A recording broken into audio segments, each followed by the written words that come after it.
Welcome to a frank chat. Today's movie... Sorry, I just had a bit of popcorn. Give me 1 second. Alright, there we go. Man, do these things come in handy.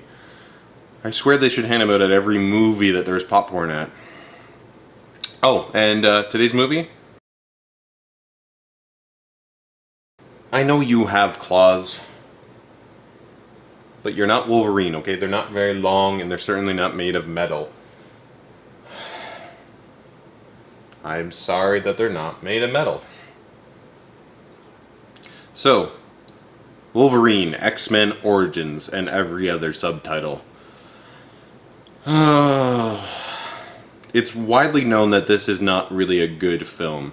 It certainly isn't one of the worst superhero films we've ever gotten, but it's definitely not one of the best. Which is sad because it has such a great character in there.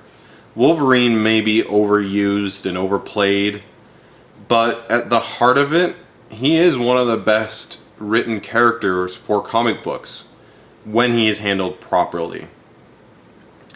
This movie does a lot of things wrong, and I don't think I have time to cover every one of them. Plus, I want to talk about a topic that came to my head while I was watching this. Before I do that, though, I'm just going to quickly go over some of the little nitpicks I had. The first is that the movie opens very heavy-handed. It opens with the Wolverine origin story, which takes Wolverine back to when he was a child, which is something we hadn't really seen up until the Origins comic book came out. In it, he is basically living in the late 1800s, he's hitting puberty, and a whole lot of stuff happens. Now, that was a fairly dense comic book that dealt a lot with the character and never really jumped ahead. It was fairly set in that time period. However, this movie decides that it's going to take that comic book, distill it down to the first 2 minutes, throw everything at us like your father might actually not be your father, you're going to kill him by accident, then your mom's going to be dead, and you're going to have to run away, and there's a lot that just happens very quickly. And if it wasn't for the bone claws, you'd almost not know what movie you were watching right off the bat. I also don't like the heavy-handed, you're my brother stuff to Sabretooth. Even in the comic book where it's hinted at, they never fully state that he is his brother. They know it's a very silly thing to say, so it's very wishful thinking, and as such, they've left it alone. Whereas this movie goes, you know what, it's not that silly, we should just play it up. From there, the movie then jumps into the credits, and we start watching movies that we would rather be watching than this piece of shit. We watch Wolverine go through the first 2 world wars and then into Vietnam. It's so funny how quickly he goes from the late 1800s to 1914 to 1939 to 1970. It's like all that this man knows is death, which is sad because that's not all that the character is about. There's a lot of really great times in the character's life that aren't just about him going to fight and about him killing. Yeah, I know this movie's trying to set up the fact that he ends up getting sick of it, but again, you're really thrown into this universe very early on, and it just feels nauseating. That said, Sabretooth is just over the top, batshit stupid crazy, underwritten and underused, and simply there to cause tension. Either way, our movie drives along, a lot of shit happens, and it becomes very, very, very apparent that the biggest problem with this movie was the fact that there was far too many writers involved in this project. The first writer that was involved simply wrote a script that was more about Wolverine in a situation that was really above his head and just was a very dark place for him to be. In a lot of ways, it was an R-rated film, and of course we would never get that because why would we bother when we can make so much more money by selling it to teenagers? And then another writer comes in and says, okay, we got to scale this back to that PG-13 rating. Oh, but you know what? I was writing a Deadpool script at the same time. Maybe I can just kind of squeeze him in there too. And don't worry, we'll get to Deadpool at the end of this review. So that happens, and then the writer's strike happens, and another writer comes in to quickly finish this thing off before the writer's strike truly hits, so they can rush this into production. And he's the guy who was working on a Gambit script, so they're going to push him in there too. What you're left with is a very, very crowded movie that is supposed to be about Wolverine, but ends up being a ensemble piece in a lot of ways, where Wolverine just goes around meeting different mutants. You almost forget that there's a plot to this film when he's just like, oh, Wolverine now goes meet Gambit. Oh, no, Wolverine goes to meet Blob. Oh, Wolverine now goes to meet this person.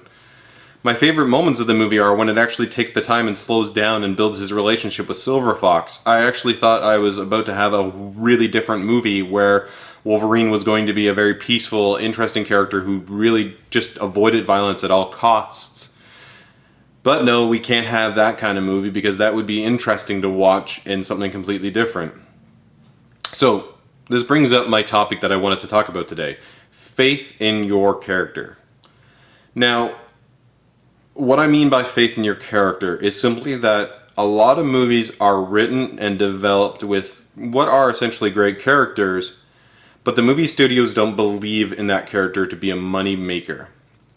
Take, for example, Punisher, another violent sort of vigilante type character similar to Wolverine in the Marvel Universe. He's had three feature films to date, none of which have become really big successes, and the only one that really did anything special felt like a Punisher light kind of movie. And the reason for that is that the studio never really had faith in the character. It was never meant to be a money maker, but yet Hollywood could never see beyond the dollar signs and tried too hard to produce something that could make money based off of a character that isn't that kind of potential. Now, that's not to say Wolverine isn't going to be that kind of potential character. However, on the other side of it, I think you'll end up with a better product overall if you instead shoot for the larger dollar sign and instead focus on the character himself. So, with Wolverine, what kind of character should we be seeing on screen? Well, we've established early on in this movie that he's a very tormented soul who dislikes violence and only does it when necessary, and when he does, it pains him. We see him sort of isolate himself from the world and only really comfort himself with one other human being. He ends up in a fairly mundane job logging out in the Canadian wilderness, and in a lot of ways he's happy. And this is something that should have continued throughout the film. What we actually get is what not necessarily is an origins film for Wolverine. We get just sort of another plot where Wolverine is involved. Now, if I'm not making this very clear, I'm sorry, but what I'm trying to basically state is that there are two types of films going on here. There is the Wolverine Origins films that is about Wolverine's direct path throughout this film. But then unfortunately there's this overall plot that somehow has seeped into this movie from one of the writers in the process. And this plot is basically about Stryker at a younger age who is trying to create the ultimate mutant to fight other mutants, essentially. By doing this, he's collecting other mutants' DNA and then splicing it into another ultimate mutant overall. Wolverine is just a piece in this puzzle because he needs his healing factor. So instead of Wolverine being the central driving force of the plot, we actually have him just being a piece in the puzzle and somebody for our audience to follow along with. The other weird part about this is the fact that we've already really established the Stryker storyline and sort of the origin story. So in a lot of ways we're retreading territory that we don't necessarily really need to retread. And why are we doing this? Well, it's like I said. The writers didn't really have faith in the character himself, and they simply tried to pad it with other people that might draw in the audience, like Gambit, like Deadpool.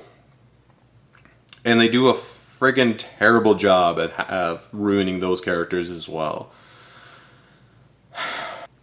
Lastly, I do want to talk about Deadpool.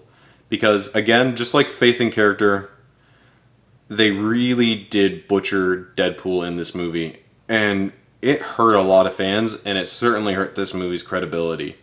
The fact that they turned Deadpool into just basically a muted shadow mockery of himself.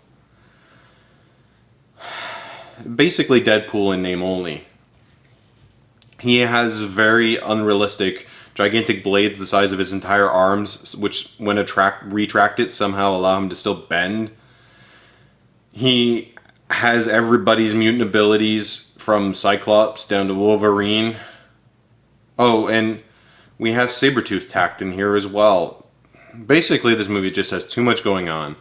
too many hands in the cookie pot, too many people trying to do what they want to do, with, again, little faith actually going to the main character himself. Trust me, guys, you can make a Wolverine movie good. Go look at the new Wolverine movie that we've got.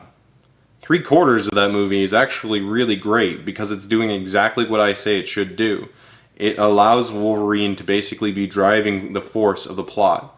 It really isn't until the last little bit of that movie does it really fall off the edge of a cliff and really bury itself in the rocks. I'll review that one day soon, but for now, I'm going to avoid getting my eyes clawed out. Thanks, guys.